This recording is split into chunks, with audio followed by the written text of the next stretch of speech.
খাজা বাবার জীবনী তো আগে একটা শান গাইব। এই গানটা এই জন্য গাইব, আমার বন্দনার পরেও একটা খাজা বাবার শান ছিল, এখনো গাইব একটা শান। জীবনী বুঝতে হইলে আগে মহব্বত থাকতে হবে অলির প্রতি। আমি আশা করি আমার গানটা আপনাদের খারাপ লাগবে না, আপনারা একটু ধৈর্য সহকারে শুনবেন।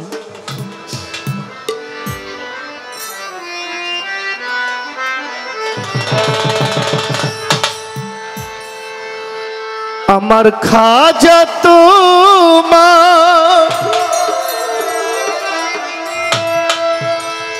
দরবারে গো,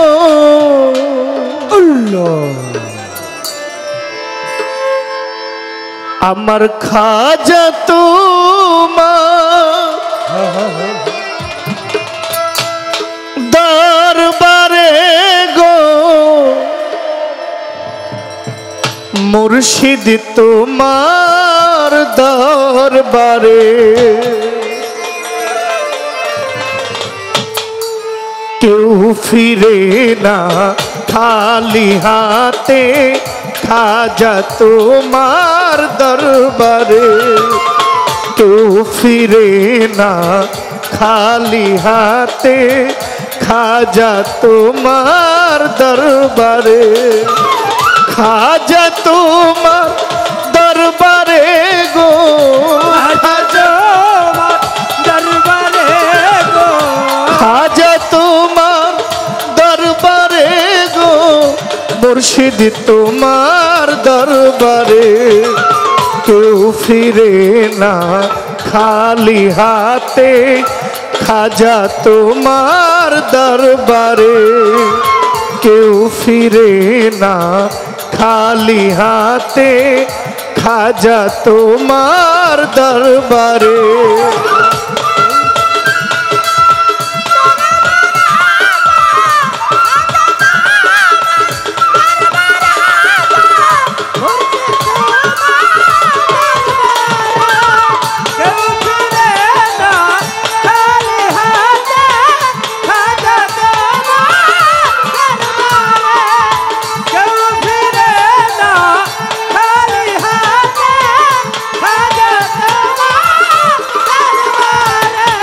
শাহানশাহ আজমির কামাল, যাহার কাছে হযরতের মাল, শাহেনশাহ আজমির কামাল, যাহার কাছে হযরতের মাল, শাহেনশাহ আজমির কামাল, যাহার কাছে হযরতের মাল, চাইতে জানলে রাইনা কাঙ্গাল, চাইতে জানলে রাইনা কাঙ্গাল, চাইতে জানলে রাইনা কাঙ্গাল, ও ফুরন্ত তার ভান্ডারে কেউ ফিরে না খালি হাতে, খাজা তোমার দরবারে কেউ ফিরে না খালি হাতে, মামা পাগলার দরবারে। খাজা তোমার দরবারে গো, মুর্শিদ দরবারে গো, খাজা তোমার দরবারে কেউ ফিরে না খালি হাতে, খাজা তোমার দরবারে কেউ ফিরে না খালি হাতে, খাজা তোমার দরবারে।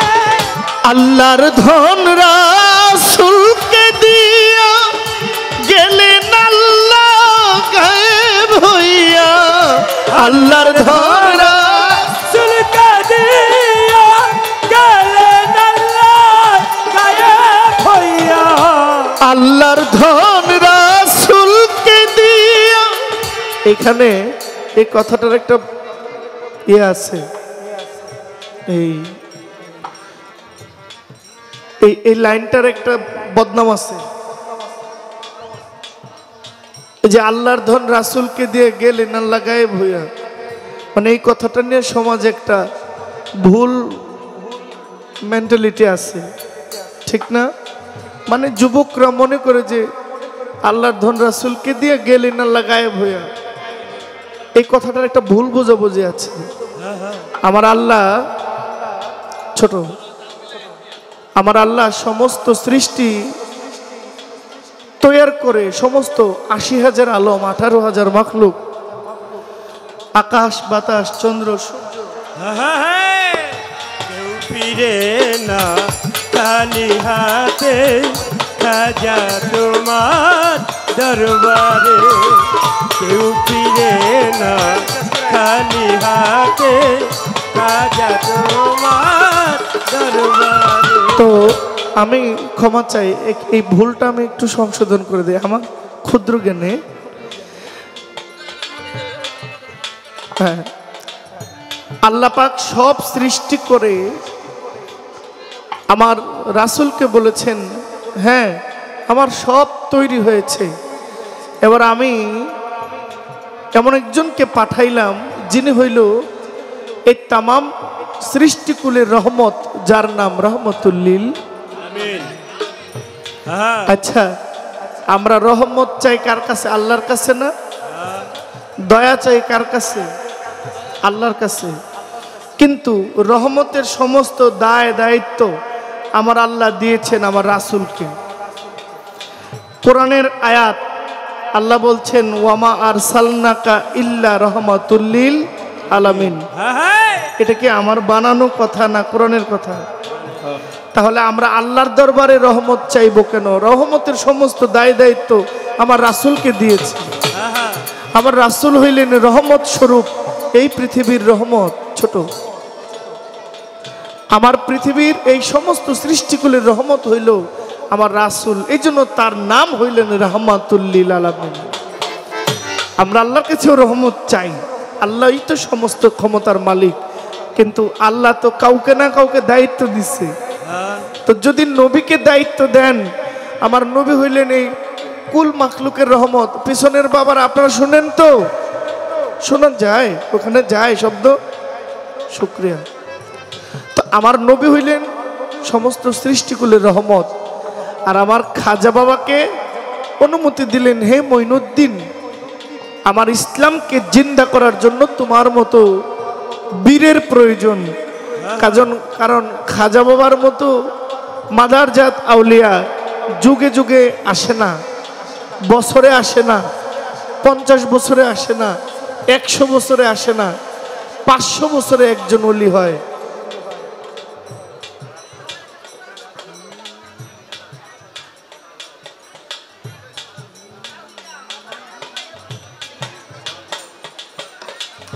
তো আমার রাসূল বলছেন, মঈনুদ্দিন, আমার ইসলামকে জিন্দা করার জন্য, আমার ইসলামকে পৌঁছে দেওয়ার জন্য মঈনুদ্দিনের মতো বীরের প্রয়োজন আছে। তো আমার খাজা বাবা রাসূলের আদেশ পেয়ে সেই আরব থেকে ভারতবর্ষে চলে আসেন। এই জন্য বলছে, আল্লাহর ধন রাসূলকে দিয়া গেলেন আল্লাহ গায়েব হইয়া।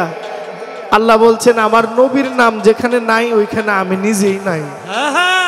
আর আমার নবী বলছেন, ওলিদের সাথে আমার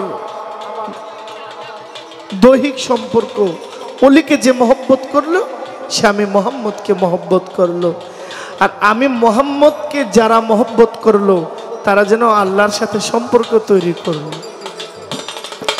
আপনারা ভুল বুঝবেন না, আমি হয়তো বা বুঝাইতে পারি নাই, তবে আপনারা বুঝে নেবেন কারো কাছে।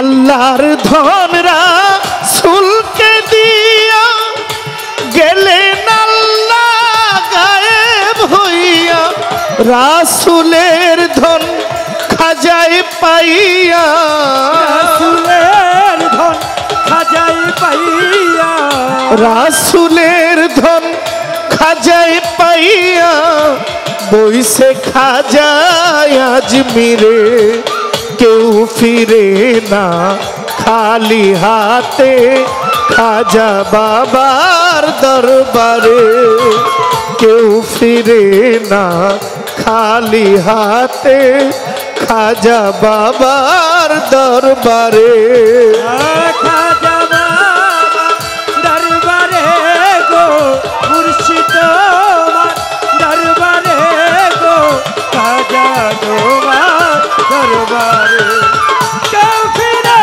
না খালি হাতে খাজা তোমার দরবারে কেউ ফিরে না খালি হাতে খাজা তোমার দরবারে খাজা বাবার পাকের আওয়াজে যাইয়া যদি কেউ কিছু চায় খাজা তোমার পাকড়াওয়াজ জয়া যদি কেউ কিছু চায় ইয়া খাজা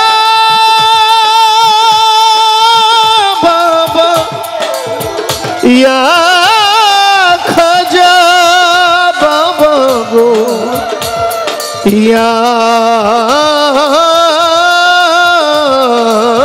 খাজাজি খাজা তোমার পাকের আওয়াজে যাইয়া যদি কেউ কিছু চাই খাজা তোমার পাকড়াওয়াজ জয়া যদি কেউ কিছু চায় খাজা তোমার পাকের আওয়াজে আমার মামা পাগলার পাকের আওয়াজে যাইয়া যদি কেউ কিছু চায় নিশ্চয় তুমি দাও গো খাজা নিশ্চয় তুমি দাও গো খাজা নিশ্চয় তুমি দেও গো তারে ও ফুরন্ত তোমার ভান্ডারে কেউ ফিরে না খালি হাতে খাজা তোমার দরবারে কেউ ফিরে না খালি হাতে খাজা তোমার দরবারে খাজা তোমার দরবারে গো খাজা তোমার দরবারে গো খাজা তোমার দরবারে গো মুর্শিদ তোমার দরবারে কেউ ফিরে না খালি হাতে খাজা তোমার দরবারে কেউ ফিরে না খালি হাতে খাজা তোমার দরবারে যেইভাবেতে পালা দিলেন পালা মন্দ নয় ধন্যবাদ জানাইলাম আমি আসরে এখন সভা করে আছেন যারা সুধীবৃন্দজন আপনাদের কদমে আমার রইল নিবেদন প্রথম কৃতজ্ঞতায় আমার কমিটির ভাইয়েরে দারুণ একটি পালা দিলেন আমরা দুইজনারে খাজা এবং বড় পীরের পালা লাইগা গেল মুসলমানে আল্লাহ রাসূল হিন্দু হরি বলো বড় পীরের পালাই গাইবেন পুতুল দেওয়ান আপনার কাছে জানার বিষয় প্রশ্ন করিলাম প্রশ্ন কি আমরা জানি আমার বড় পীরের অসংখ্য নামের মধ্যে একটা নাম আছে নামটা গাউসুল আজম ছোট গাউসুল আজম শব্দের অর্থ হলো সাহায্যকারী কি নাম সাহায্যকারী আচ্ছা আমাদেরকে সাহায্য করেন কে বিপদে পড়লে কে করে আল্লাহ ছাড়া কেউ আছে মানে যদি আমরা ইসলামিক মাইন্ড নিয়ে চিন্তা করি আমি দর্শনে বা আধ্যাত্মিকতায় সুফিবাদে না যাই একজন সাধারণ মুসলিম হিসেবে যদি আমি আপনাকে জিজ্ঞেস করি যে আমাদের সাহায্যকারী কে একটা ছোট বাচ্চা ছেলে প্রাইমারি স্কুলে পড়ে যদি তার মধ্যে ইসলামিক জ্ঞান থাকে সে জবাব দেবে আমার সাহায্যকারী আল্লাহ তরিকা কিন্তু আলাদা আমি ওখানে যাচ্ছি না এখনো তাহলে সাহায্যকারীর এক নাম গাউসুল আজম সবচাইতে বড় সাহায্যকারী গাউসুল আজম শব্দ। আমি আপনার কাছে একটু জানতে চাই, আচ্ছা আল্লাহও গাউসুল আজম, আবার এদিকে মাওলা ইমাম হুসাইন আলাইহিস সালামকেও বলা হয় গাউসুল আজম, মাওলা ইমাম হাসানকেও বলা হয় গাউসুল আজম। আমার বড় পীরের নামের আগে আছে গাউসুল আজম। আমার আহমদুল্লাহ কেবলা জান কেবলা গাউসুল আজম মাঝভান্ডারে চট্টগ্রামে, ওনার নামের পাশেও আছে গাউসুল আজম আহমদুল্লাহ বাবাজান কেবলা। মাঝভান্ডারের প্রত্যেক ওলির নামের পেছনে আছে গাউসুল আজম। তারা প্রত্যেকেই কোনো না কোনো ভাবে সাহায্যকারী। আমার একটা জিজ্ঞাসা, আমার বড় পীর ওনার জীবনে উনি সবচেয়ে বড় সাহায্যটা কাকে করেছিলেন? আপনারা প্রশ্নটা শুনতে ভুল করলে উত্তরটা আপনাদের ভালো লাগবে না। আমার বড় পীর কাকে সাহায্য করার কারণে তার নামের আগে উপাধি এসেছে গাউসুল আজম? আপনার কাছে আমার একটা আরজি থাকবে, আপনি দয়া করে বলবেন কাকে সাহায্য করেছিল, কি সাহায্য করেছিল, যে সাহায্যের কারণে বড় পীরকেও বলা হয় গাউসুল আজম মহিউদ্দিন আব্দুল কাদের জিলানী রহমাতুল্লাহ। আপনি জবাব দিলে আমি আপনাদের কৃতজ্ঞ থাকব। আলোচনাটা একটু শর্ট থাকবে, কমিটি বলা আছে, আশেপাশে অনেক গান আছে আগামী থেকে। একদিকে সিংগাইর মানিকগঞ্জ ফকির মাওলা দরবার শরীফের গান, এরপরে আমাদের মধুর মায়ের দরবারের ওরস, গানের অভাব নাই, খালি গান। আর টঙ্গী এ গাজীপুর গানের জন্য আবাদ আবাদ। আমি খুব কম জায়গা আছে যেখানে গান করি নাই। আমাকে অলিতে গলিতে আপনারা এই এলাকার আশেপাশে অনেক গান করতে দেখেন। আপনাদের উপস্থিতি আমার সবচেয়ে বড় আনন্দ, পুরস্কার সবচেয়ে বেশি।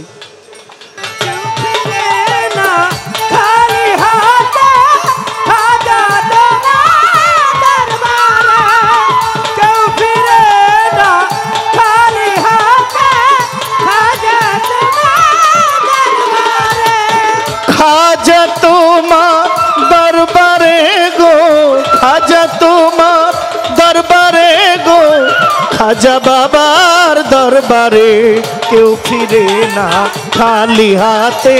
খাজা তোমার দরবারে কেউ ফিরে না খালি হাতে। খাজা তোমার দরবারে কেউ ফিরে না খালি হাতে। আমার হোসেন শাহ মামা পাগলা দরবারে।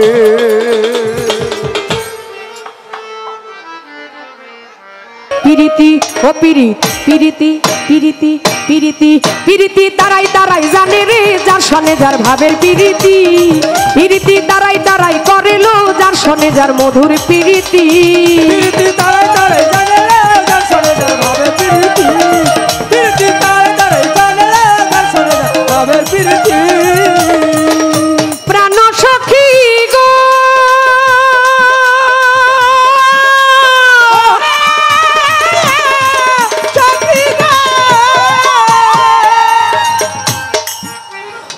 কিসের আমার রান্ধনে বারণ রে, আলসই কিসে হলুদ বাটা।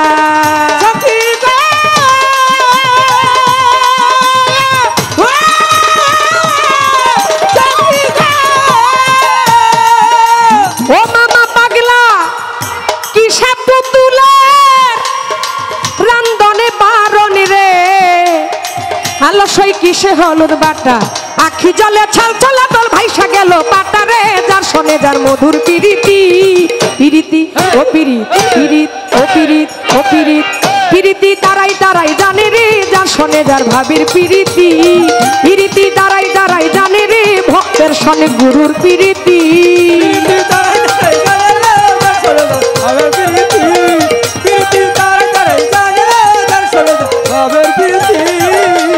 বেশ তো ভালো পাল্লা দিল, পাল্লা মন্দ না, পাল্লা নিয়া আমরা দুজন করব বর্ণনা। বেশ তো ভালো পাল্লা দিল, পাল্লা মন্দ না। পাল্লা নিয়া আমরা দুজন করব বর্ণনা।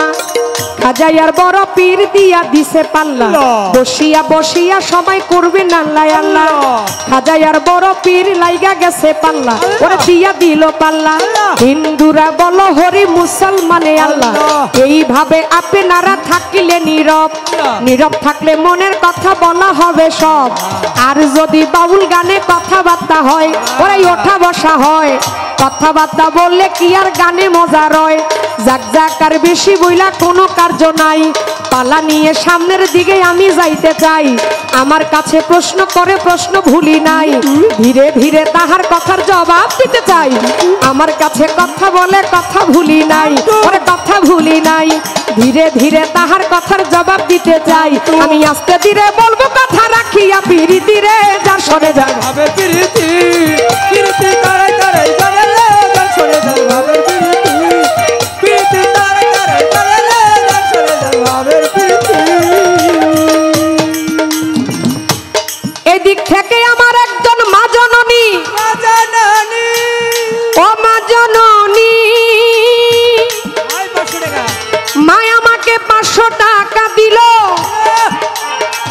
মায়ের প্রতি পুতুল দেওয়ানের সালাম ভক্তি রইয়া গেল। আমার সালমা দরদি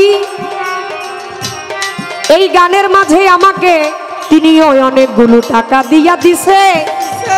আরো একজন মা কিন্তু আমাকে আরো 100 টাকা দিয়া গেছে।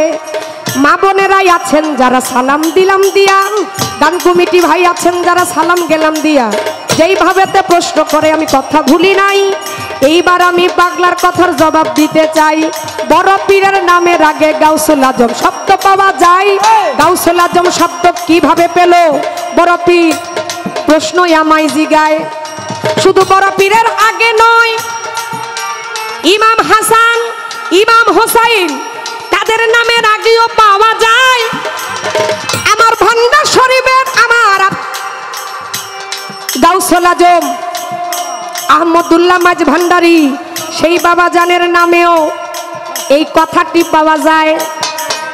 ওরে গাউসুল আজম বৈরা ভরি, এইখানেও এই শব্দ আছে।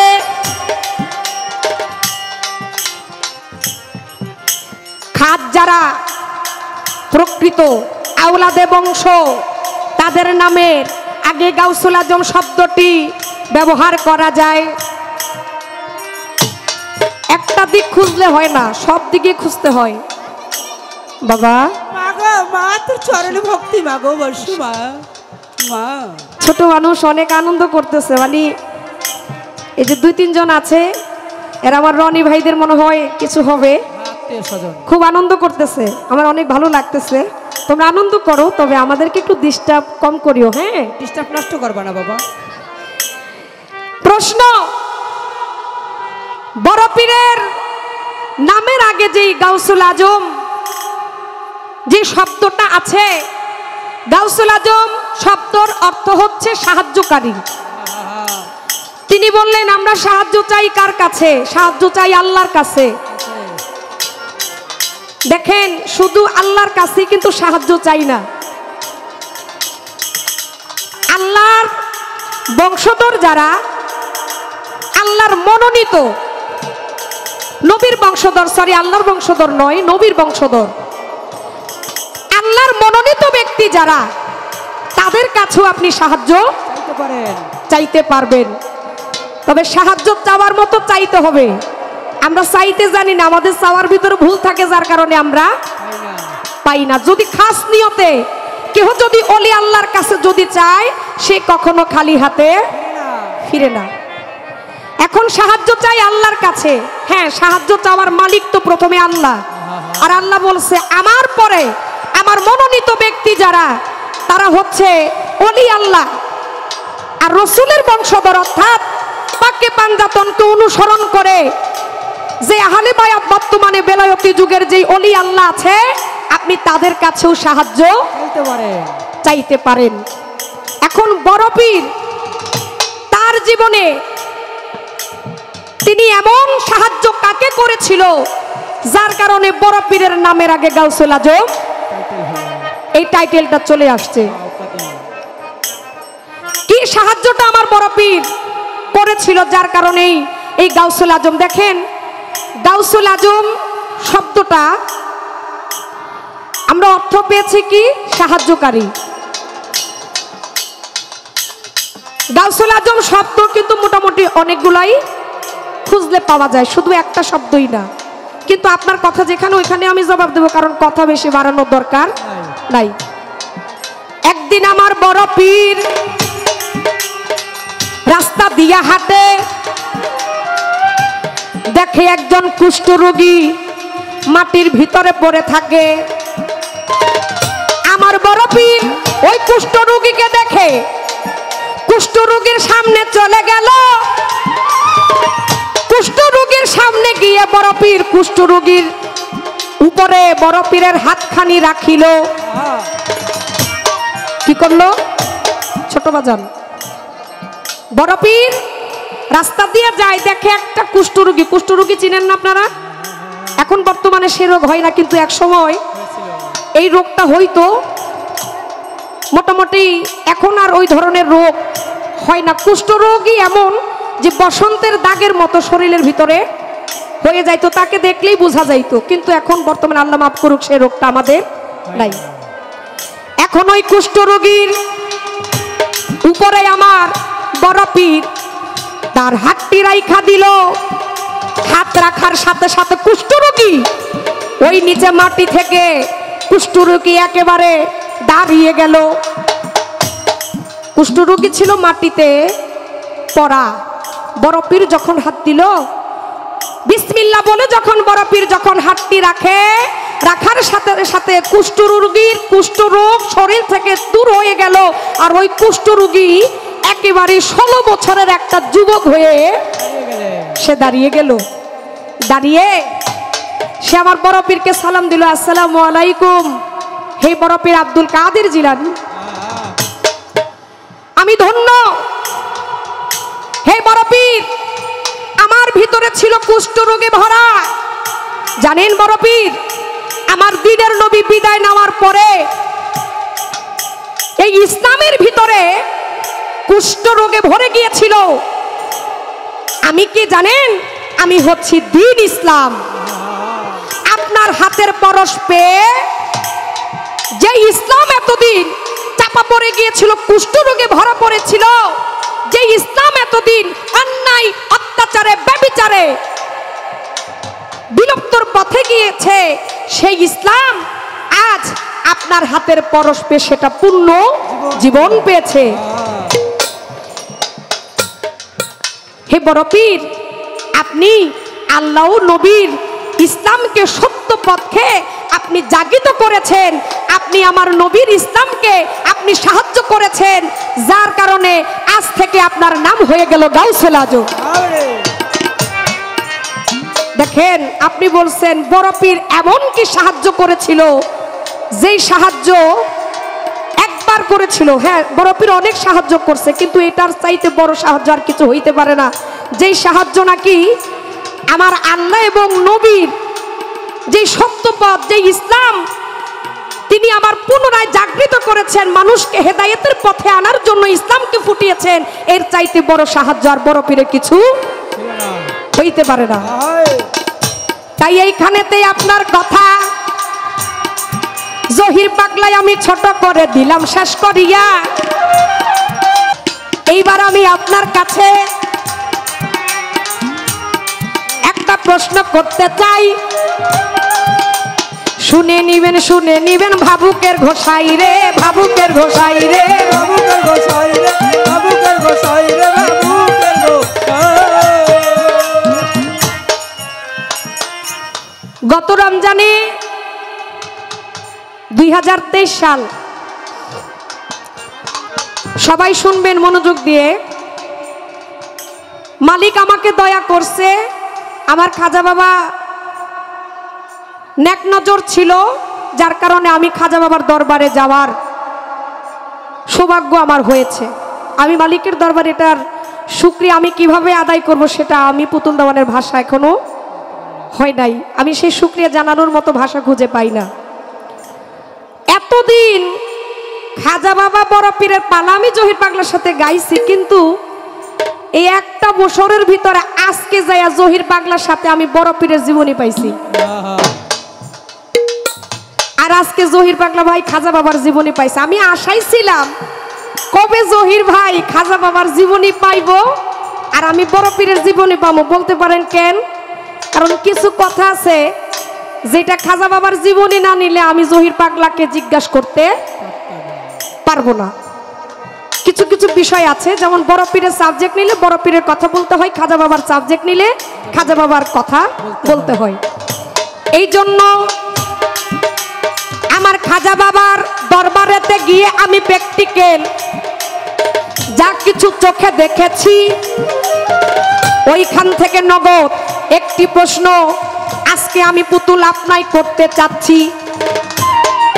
ছোট, সর্বপ্রথম আজমির শরীফ গিয়ে বাবার দরবারটা জিয়ারত করে চলে গেলাম আনা সাগরের পারে। 10 টাকার ভাড়া, হাইটাও যাওয়া যায়। একেবারে মাঝার থেকে 10 থেকে 15 মিনিট আনা সাগর পার। যেই আনা সাগরের পারে গিয়ে সর্বপ্রথম আমার খাজা বাবা তিনি আজানের ধ্বনি দিয়েছিল। যেই আনা সাগরটা কতটুকু আমি আপনাকে একটু ম্যাপ দিয়ে বুঝাই। আনা সাগরের পুরা পারে যদি আপনি ঘুরেন 1 থেকে 2 কিলো মোটামুটি জায়গা হবে। যদি আপনি হাঁটলে 1 থেকে 2 কিলো হবে মোটামুটি জায়গাটা, এর বেশি হইতে পারে। ওইখানে গিয়ে শুনলাম, জানলাম, জীবনীতে আসছে, ইতিহাসে আসছে, খাজা বাবা যখন ভারতবর্ষে গিয়েছিল আনা সাগরের পারে যখন খাজা বাবা আজানের ধ্বনি দিয়েছিল, আজানের ধ্বনিতে ওই আনা সাগরের পারে ওইখানে 116টি মন্দির ছিল। কয়টা মন্দির ছিল? 116টি মন্দির ছিল খাজা বাবার জীবনে। সবাই একটু মন দিয়ে শুনবেন। পালা দিছে 2-4 কথা যদি না জানেন তাহলে কিন্তু এই পালা দিয়ে কোনো লাভ নাই। একটা কথা হলে আমল করতে হবে, জানতে হবে। 116টি মন্দির ওই আনা সাগরে ছিল। খাজা বাবা যখন সর্বপ্রথম আনা সাগরে গিয়ে পারে গিয়ে যখন আজান দিয়েছিল, ওই আজানের ধ্বনি শুনে 116টার ভিতরে 115টি মন্দির ওই আজানের ধ্বনির কারণে সেদিন ভেঙে গিয়েছিল। একেবারে ভেঙে চুরমার হয়ে গেছে। এটার কোনো আর কি অস্তিত্ব নাই। আচ্ছা কয়টা দেখি, আমি তো কথা কইতেছি আপনাকে মনে আসেনি? কয়টা ভাঙছে? 115টা। বা ধন্যবাদ, আপনারা মন দিয়ে শুনতেছেন। আচ্ছা বাকি কয়টা থাকে? একটা। জহির দাদা ভাই, এই একটা মন্দির এখনো বর্তমানে ওই জায়গায় আছে। ভেঙে গেছে 115টা, একটা এখনো পর্যন্ত ওই জায়গায় আছে। আমার একটু জানার দরকার, খাজা বাবা আজানের ধ্বনি দিল, আজানের ধ্বনিতে 115টা মন্দির ভেঙে চুরমার হয়ে গেছে, একটা থাইকা গেল। এই একটা থাকার কারণ কি? কঠিন কথা। কি ভাঙলে তো সবই ভাঙবো, কি কোন? যদি 115টা যদি ভাঙে তাহলে ওইটা ভাঙার কথা না? নিশ্চয়ই ওটাও ভাঙার কথা। আর যেহেতু ওইটা ভাঙে নাই, এখানে বিশাল নিশ্চয় কোনো কিছু আছে। আমার একটু জানার দরকার, 115টা ভাঙা গেল, একটা কেন ভাঙে নাই? এটার কারণটা কি? এটার বিষয় আদি কি? আর মন্দিরের তো অনেক নাম হয়, যেমন দুর্গা মন্দির, কালী মন্দির, আরো অনেক মন্দির আছে। আমি তো এত মন্দির জানিও না। শিব মন্দির, ভদ্রকালী, শ্যামাকালী, অনেক মন্দির আছে। আমার একটু জানার দরকার ওই মন্দিরের নাম কি। এই পর্যন্ত বলা গাওয়া, আর তো কিছু নাই। জবাব দিবেন ভাবুকের ঘোষাই রে, ভাবুকের ঘোষাই রে, ভাবুকের গোসাই রে, ভাবুকের গোসাই রে, ভাবুকের গোসাই। ও পিরিত, ও পিরিত, পিরিতি, পিরিতি, পিরিতি দাঁড়ায় দাঁড়ায় জানে রে যার শোনে যার ভাবির পিরিতি, পিরিতি দাঁড়ায় দাঁড়ায় জানে রে যার শোনে যার ভাবির পিরিতি, পিরিতি দাঁড়ায় দাঁড়ায় ও পিরিতি দাঁড়ায় দাঁড়ায় জানে রে। ও আমার মামা পাগলা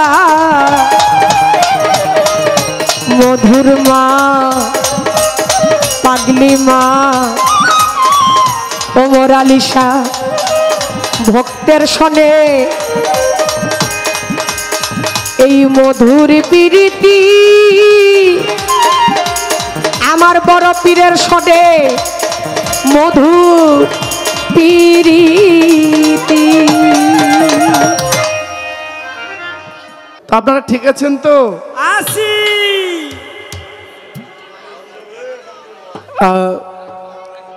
আমার পালার যে প্রশ্ন ছিল, সোনামণিরা তোমরা কথা বলবে না।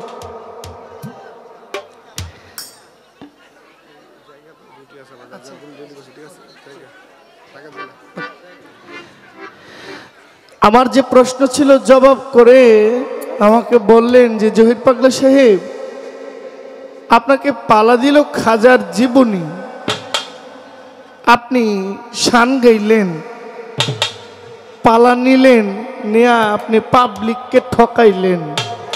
বলে আচ্ছা আপনাদেরকে একটা প্রশ্ন করি, আচ্ছা আমার কাছ থেকে আপনারা কি কোনোভাবে ঠকেছেন? না মনে হইল যে আমি আপনাদেরকে ঠকাইছি? না একটু শব্দটা কম করলে একটু এক দুইটা কথা বলতে পারি আর কি।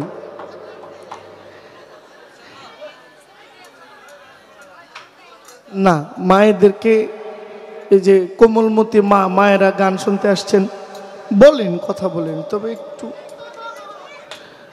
আমি তো বাচ্চা কাচ্চা লইয়া বইছি স্টিজ, আমি ফেসবুকে ছাইরেও দিছি বাচ্চা কাচ্চা লইয়া। হ্যাঁ সব আমাগো সব আমগো। হ্যাঁ দেখছো, বিগ ফ্যান, বিগ ফ্যান। বাজায়েন না খাদেম। আমি একটা গান গেয়েছিলাম,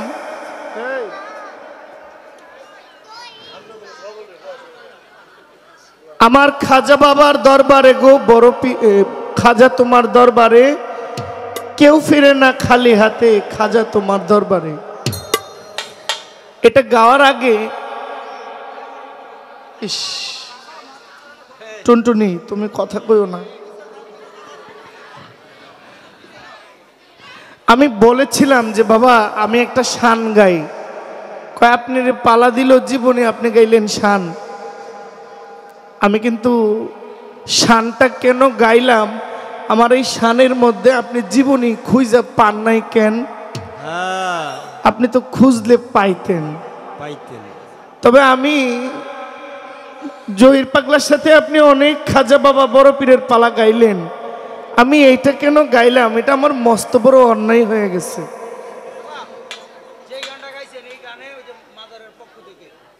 আচ্ছা আচ্ছা, ওই যে আমাদের শ্রদ্ধেয় মাজারের পক্ষ থেকে মজিব পরদেশির গানে আমাকে 500 টাকা উপহার দিয়েছেন, সালাম জানাচ্ছি, আসসালামু আলাইকুম। অনেক পালা গান আপনার সাথে আমার খাজা বড় পীর হয়েছে, তো এইটা কেন গাইলাম, প্রত্যেক দিন যে গানগুলো দিয়ে শুরু করি আমার মনের ইচ্ছা হইল যে খাজা বাবার পালায় তো প্রত্যেক পালায় ওই কিছু কিছু গান দিয়ে আমি শুরুটা করি।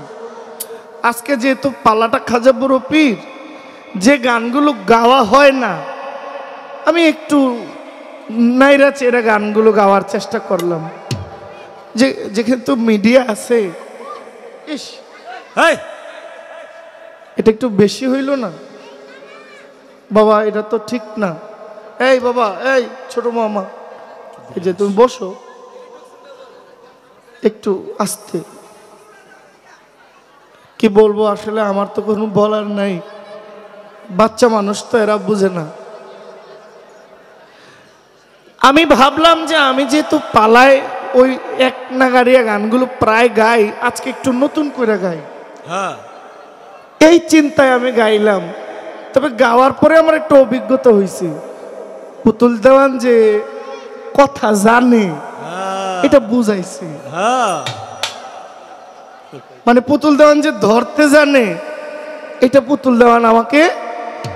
আমি স্টেজে ছিলাম না, আমি কালকে টাঙ্গাইল গিয়েছিলাম, টাঙ্গাইল থেকে মিরপুরে এসে এয়ারপোর্টে এসে আমি ঘুমাইছি, দিনের ঘুমটা ভালো হয় নাই, আইসা ঘুমাই গেছি, খাইও নাই, পেটে খুব ক্ষুধা লাগছে, রনি ভাইকে বললাম ভাই ডাল মুখ দেন একটু খাই। তো 1-2 মঞ্চ গাইয়া আমি গিয়ে একটু খাইতে গেছি, কানটা জানালা দিয়ে বাইরে রাখছি, জানালাটা ফাঁক করে কানটা বাইরে দিয়ে রাখছি। পুতুল দেওয়ান জানি এটা ময়নার মতো কি কয়, তো কইতে কইতে অনেক বেশি কয়ে লাইছে। তো যাক, আপনি যে কথা বলতে পারেন, পাবলিককে ঠকাই নাই। আমার এই গানটার মধ্যে আছে আল্লাহর ধন রাসূলকে দিয়া গেলেন আল্লাহ গায়েব হইয়া, রাসূলের ধন খাজায় পাইয়া বইছে খাজা আজমিরি। খাজা তোমার দরবারে গো, মুর্শিদ তোমার দরবারে। এটা জীবনী না, আবার কোন অংশে কম না। আমি জহির সম্পর্কে যদি আপনার মহব্বত তৈরি হয়, এরপরে আপনি খুঁজবেন যে জহির ছেলেটা কে, তার বায়োডাটাটা একটু খুঁজি। আপনার প্রতি যদি আমার প্রতি যদি আপনার মহব্বতই না থাকে, আর যে মন চাইতে হোক, এর নিয়ে আমার চিন্তা করার কোনো দরকার নাই। এই উদ্দেশ্যে নিয়ে আমি শানটা গাইছি, যে খাজা বাবার জীবনী গান শুনে একটু শানটা গাইলাম, মানুষ যেন একটু মহব্বত তৈরি হয়, তাহলে জীবনী সামনে গাইতে পারে। কিন্তু উনি যে আমার ধরব, এটা আমি এত যে ধরবো আমি বুঝি নাই। আবার ধরেন। তো আপনি একটা জীবনী গান শুনেন, গাই। প্রশ্ন করলেন, আমি 23 সালে আজমিরে গেছি, প্র্যাকটিক্যাল দেখে আসছি, প্র্যাকটিক্যাল দেখা এসে জহির পাগলারে অপেক্ষায় আছি।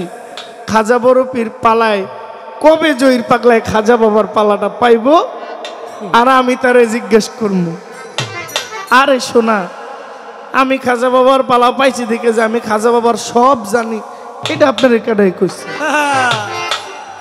কি? আমার নবীজি যখন মেরাজ থেকে আসে, এক ইহুদি কাফের বলে, আপনি তো মেরাজে গেছেন, মেরাজে গিয়ে কি করলেন? বলে মেরাজে গিয়ে আমি বেহেশত দেখেছি, দুদক দেখেছি, পৃথিবীর কোন জায়গায় কি আছে সব দেখছি। ওই কাফের বলে, আপনি যে বেহেশত দেখছেন আর দুজক দেখছেন, আপনি একটু বলেন বেহেশতের জানালা কয়টা আর দরজা কয়টা? আমার নবী তো মহা বিপদে পড়ছে। আচ্ছা, আমার নবী কি বেহেশতের দরজা জানালা গুনতে গেছিল? মেরাজ করতে গিয়ে আমার আল্লাহ ঘুরে ঘুরে দেখাইলেন, এটা বেহেশ, এটা দুজক, জাহান্নাম, এটা পৃথিবীর এই সে ইত্যাদি ইত্যাদি দেখাইলেন। আমার নবীজিকে কাফের প্রশ্ন করে, আপনি তো বেহেশত দেখছেন, উত্তর দেন বেহেশতের দরজা কয়টা, জানালা কয়টা? আমার নবীজি বলেন, ইয়া আল্লাহ, আমি এমন প্রশ্নের সম্মুখীন হয়েছি, আমি তো বেহেশতের দরজা জানালা গুনতে যাই নাই, এখন আমি কাফের উত্তরটা দিব কি? আমার আল্লাহ বলেন, জিব্রাইল, বেহেশতটা উঠাইয়া তুমি তোমার হাতের তালুতে একটু ধরো, আর আমার রাসূল বেহেশতের চতুর্দিকে ঘুরবো, গইনা গইনা কাফের উত্তর দিয়ে দিব। সুবহানাল্লাহ কইবেন না? সুবহানাল্লাহ। আপনি আজমিরে গেছেন, আমি তো যাই নাই, তো যেহেতু যাই নাই, তাইলে আমি আপনার সাথে কমই জানি, আপনি আমার সাথে একটু বেশি জানেন। আর আমার কম জানাটা অপরাধ না, কম জানি, জানতে পারবো। কি হাসু ভাই? হ্যাঁ, আপনি গিয়া আপনি বনমালা আসছেন, মামা পাগলার দরবার দেখছেন, কেমন কি সব জানেন। আমি নাম শুনছি, এই দরবারে কখনো আসি নাই, তাইলে আপনি দেখা যা পাইছেন, আমি না দেখে কি তা পাবো? বিষয়টা হইল এই। তবে আপনার সাথে আমার খাজা বড় পীর পালা হয়েছিল নারায়ণগঞ্জে, মনে দেখেন, নারায়ণগঞ্জে একটা জায়গায়, আপনি আজমির থেকে আসার পরেও আপনার সাথে আমার একটা খাজা বাবার পালা, বড় পীর পালা হয়েছিল। আপনার একটু স্মৃতিশক্তিতে একটু গ্যাপ আছে, এই জন্য হয়তো আপনার মনে নাই, মনে করলে পাবেন। হ্যাঁ, মনে করেন, এত চঞ্চল হইলে হবে? আপনি একটা গান শুনুন।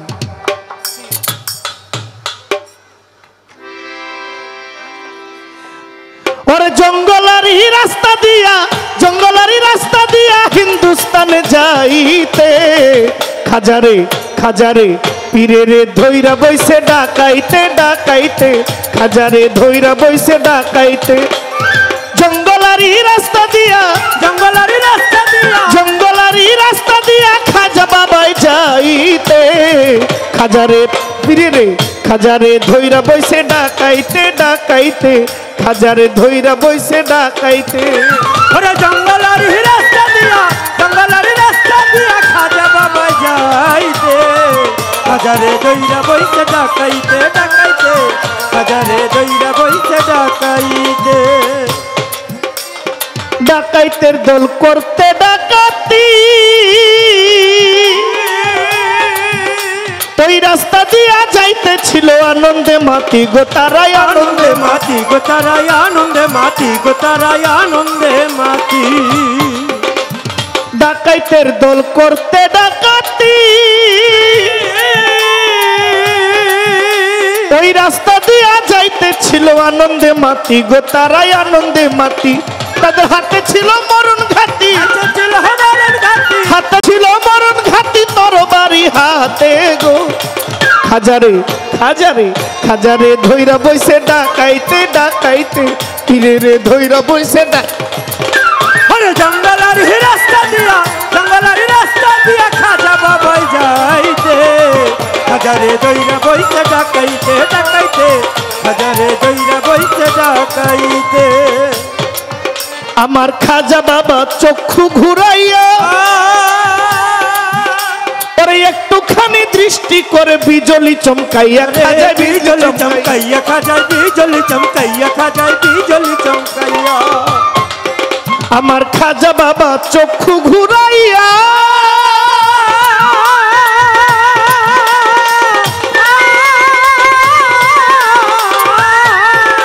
ওরে একটুখানি দৃষ্টি করে বিজলি চমকাইয়া খাজা বিজলি চমকাইয়া গেল ডাকাইতের দল বেহুশ হইয়া গেল ডাকাইতের দল বেহুশ হইয়া লাগলো পরে গড়াইতে খাজারে পীরে রে খাজারে ধইরা বইছে ডাকাইতে ডাকাইতে পীরে রে ধইরা বইছে ডাকাইতে ওরে জঙ্গলারি রাস্তা দিয়া জঙ্গলারি রাস্তা দিয়া খাজা বাবাই যাইতে খাজারে দইরা বইতে ডাকাইতে ডাকাইতে খাজারে দইরা বইতে ডাকাইতে আমার খাজা বাবার চোখে যেই অস্ত্র ওরে সেই অস্ত্রের কাছে বিফল হইল দুনিয়ার অস্ত্র গো খাজা দুনিয়ার অস্ত্র গো খাজার দুনিয়ার অস্ত্র গো খাজা দুনিয়ার অস্ত্র আমার খাজা বাবার চোখে যেই অস্ত্র ওরে সেই অস্ত্রের কাছে বিফল হইল দুনিয়ার অস্ত্র গো খাজা দুনিয়ার অস্ত্র আল্লাহর দেওয়া বড় অস্ত্র আল্লাহর দেওয়া বড় অস্ত্র আল্লাহর দেওয়া বড় অস্ত্র খাজা বাবার চোখেতে খাজারে পীরে রে খাজারে ধইরা বইছে ডাকাইতে ডাকাইতে পীরে রে ধইরা বইছে ডাকাইতে ওরে জঙ্গলারি রাস্তা দিয়া জঙ্গলারি রাস্তা দিয়া খাজা বাবাই যাইতে খাজারে দইরা বইতে ডাকাইতে ডাকাইতে খাজারে দইরা বইতে ডাকাইতে ওরে হুশ পাইয়া জ্ঞান পাইয়া ওই ডাকাইতেরই দল ওরে লুটাইয়া পড়ল গিয়া খাজার চরণ তল গো তারা খাজার চরণ তল গো তারা খাজার চরণ তল গো তারা খাজার চরণ তল ওরে জ্ঞান ফিরিয়া ডাকাইতেরই দল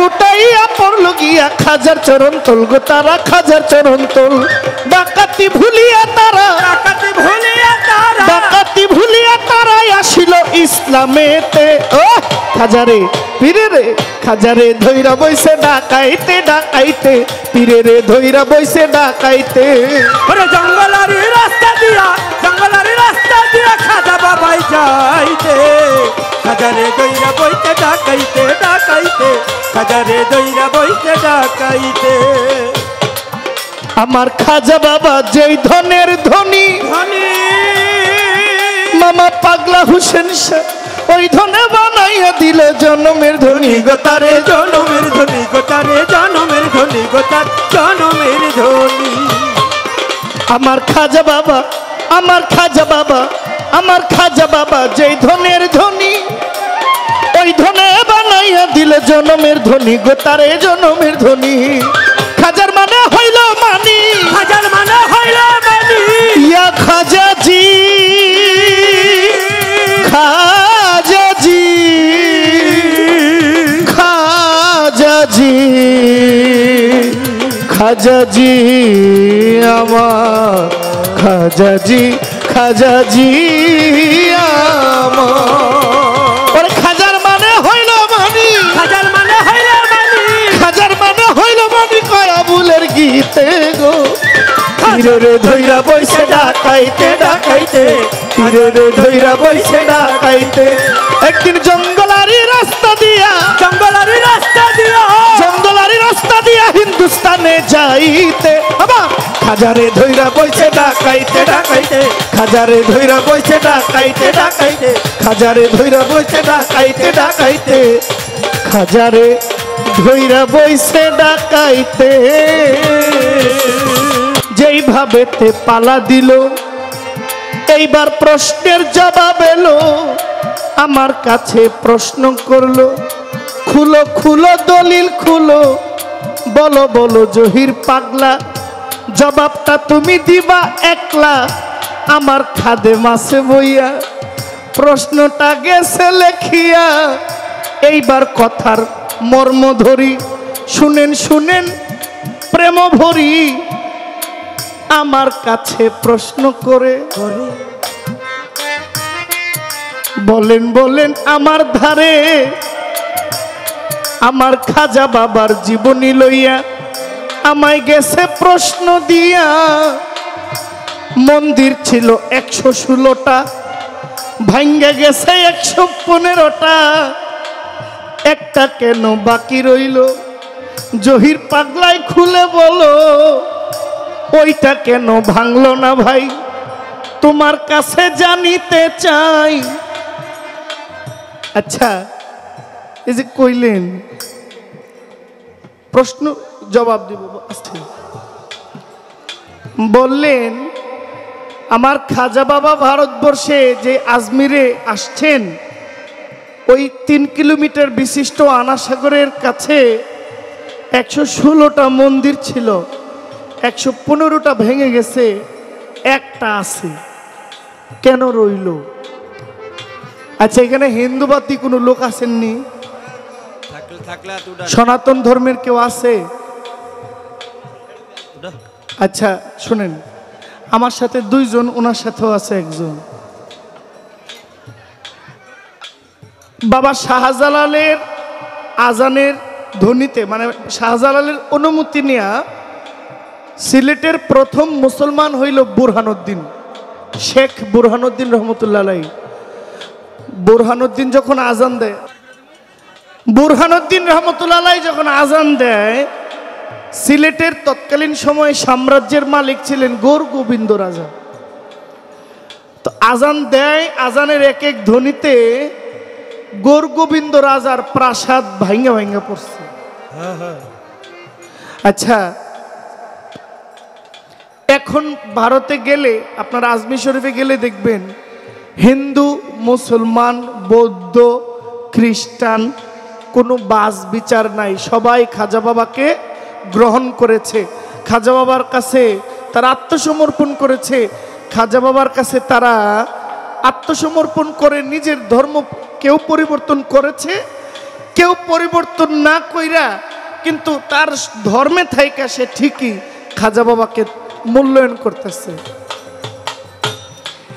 এক প্রশ্নটা যে করলো, এটা আপনি যখন প্রশ্ন করেন আমার কৃষ্ণের চেহারাটা মলিন হয়ে যাইতেছে।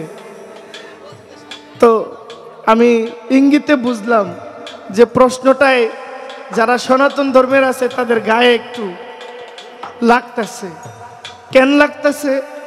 তাদের মায়ের মন্দির, মা দুর্গা, মা কালী, মা সরস্বতী, লক্ষ্মী, এইভাবে অনেক দেবদেবতার আরাধনা তারা করে। এখন কয়ে আমগো মায়ের মন্দির ভেঙে যাইতেছে, এটা খারাপ লাগার কথাই, কিন্তু ইয়া খারাপ লাগলেও তো বাস্তব, চিরন্তন সত্য। আমার খাজা বাবা যখন ভারতবর্ষে আসেন 11 জন সফর সঙ্গী নিয়ে, আর খাজা বাবা একলা, এই হইল 12 জন ওলি। আমার খাজা বাবার সব ছিল, একজন খাদেমের অভাব ছিল, একজন খাদেম দরকার ছিল। আমার খাজা বাবা অজুর পানি নিয়ে একটা পাত্রের মধ্যে রাখলেন। ওই অজুর পানির বাইরে, আপনি এটাকে বদনা বলেন, ঘটি বলেন, যেটাই বলেন, আপনি যদি এটা দিয়ে কোনো কূপ থেকে পানি আনেন, এটার বাইরে দিয়ে কিন্তু একটা পানি আছে, এটা ফোটাইয়া ফোটাইয়া পানিটা পড়ে। এই ফোটা ফোটা পানিটা পইরা একটা গর্তের সৃষ্টি হয়েছে। এই গর্তের সৃষ্টি হওয়াতে আমার খাজা বাবার অসীম কুদরতে দেখলেন এই গর্তের নিচ থেকে একটা মূর্তি স্বরূপ একটা মূর্তি বের হয়েছে। ওই মূর্তিটা বের হওয়ার পরে আমার খাজা বাবা হাতে নিয়ে দেখে এটা মূর্তি। এখন আমার খাজা বাবা মূর্তির দিক যখন চাইছে, এই মূর্তির ভিতরে প্রাণ চলে গেছে। সুবহানাল্লাহ, সুবহানাল্লাহ। এই মূর্তি কথা বলতেছে আমার খাজা বাবার সাথে, বলে হুজুর আমি তো কত বছর যাবত এখানে পইরা আছি মূর্তি হয়ে, আমি নিজেও আমি কইতে পারি না। আপনার ছোঁয়া পাইয়া যেহেতু আমার দেহের মধ্যে প্রাণ আসছে, আমি যেহেতু মানুষ রূপে আসছি, আমি আর মূর্তি হইতে চাই না। আপনি দয়া করে আমাকে কবুল করেন, গ্রহণ করেন। আমি কিভাবে জিন যাপন করব, আমাকে একটা কর্মসংস্থানের ব্যবস্থা করে দেন। আমার খাজা বাবা বলে, শোনো, তোমাকে আমি কর্ম দিতে পারবো না, কারণ আমি এখানে মুসাফির হয়ে আসছি। আমি তোমারে কোনো কাজ দিতে পারবো না, কারণ আমি এখানে আসছি কলেমার দাওয়াত নিয়ে, আমার এখানে কোনো কাজ নাই। তবে তুমি যদি চাও, তুমি আমার খাদেম হিসেবে থাইকা যাইতে পারো। তুমি যদি চাও, আমি তোমারে আমার খাদেম বানাইতে পারি। তখন ওই ব্যক্তি বলছে, হুজুর আমাকে আপনি খাদেম বানাইবেন, আমাকে দিয়ে হবে? বলে তুমি চাইলে হইতেও পারে। বলে তাহলে আপনি আমাকে কবুল করে নেন, আপনি আমার একটা নাম দেন। আমার খাজা বাবা তাকে একটা নাম দিলেন, মোহাম্মদ ইয়াদগার। আমার খাজা বাবা তাকে প্রাণ দিয়ে এই মূর্তিটাকে খাজা বাবা খাদেম বানাইলেন, মুসলমান বানাইলেন। এই মূর্তিটা যেখানে ছিল ওইখানে একটা মন্দির ছিল। এই মন্দিরটা আজ অবধি আছে, এটা ধ্বংস হয় নাই। এটা আমার খাজা বাবার প্রতি যে ঈমান আনছে, যে বিশ্বাস স্থাপন করেছে, ওই মূর্তিটা যেখানে পাইছে ওই মূর্তি পাওয়ার জায়গাটা ধ্বংস হয় নাই। আর না হলে পৃথিরাজের যত দখলদারি ছিল সব ধ্বংস হয়ে গেছে। এই ছিল আপনার প্রশ্নের জবাব।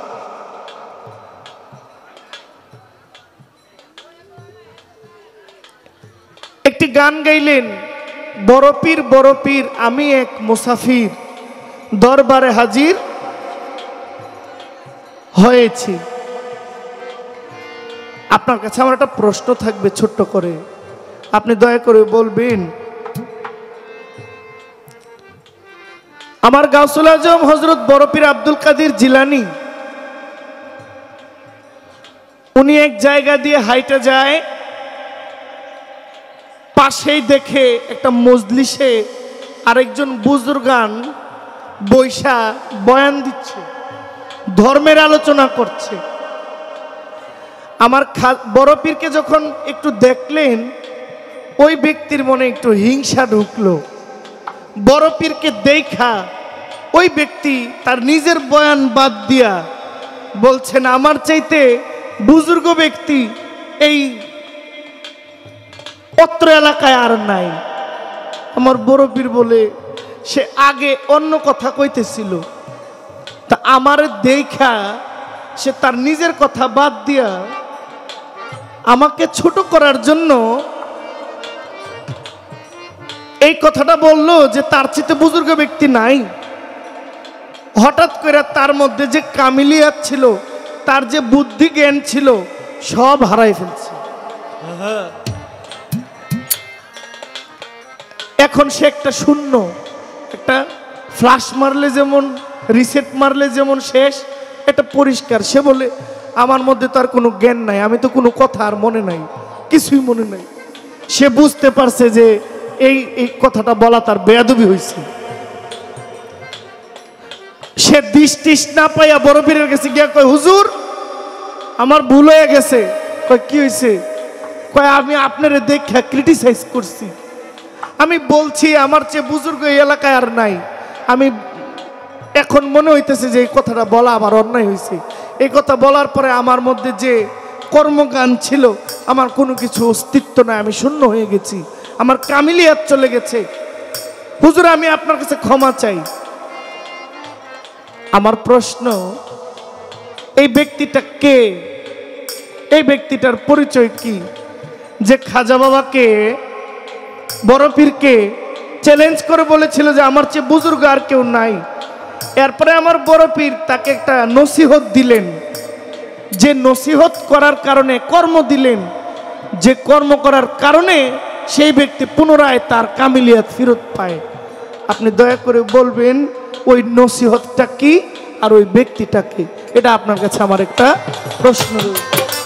করলে মানুষ ভুলা যায় রীতি নীতি, শর্তে আঘাত করলে মানুষ ভুলা যায় রীতি নীতি, তেল দিয়া চলে না পাগলার পিরিতি পিরিতি, তেল দিয়া চলে না পাগলার পিরিতি। স্বার্থে আঘাত পড়লে মানুষ ভুইলা যায় রীতিনীতি, স্বার্থে আঘাত করলে মানুষ ভুলা যায় রীতিনীতি, স্বার্থে আঘাত পড়লে মানুষ ভুইলা যায় রীতিনীতি, তেল দিয়া চলে না পাগলার পিরিতি পিরিতি, তেল দিয়া চলে না পাগলার পিরিতি পিরিতি, তেল দিয়া চলে না ভবে পিরিতি।